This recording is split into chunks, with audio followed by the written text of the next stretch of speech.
Hi guys, I have an issue removing this part of my Xiaomi scooter. As you can see here, it's been badly damaged since I've used many tools.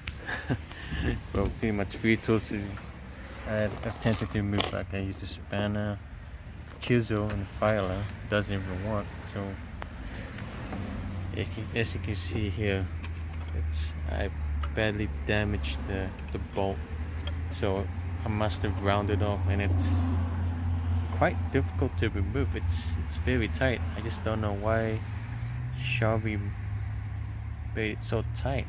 I mean, they make it so difficult for a common user like me to remove it, since I need to replace the tire. As you can see, I mean, like in the tube, it's already been popped.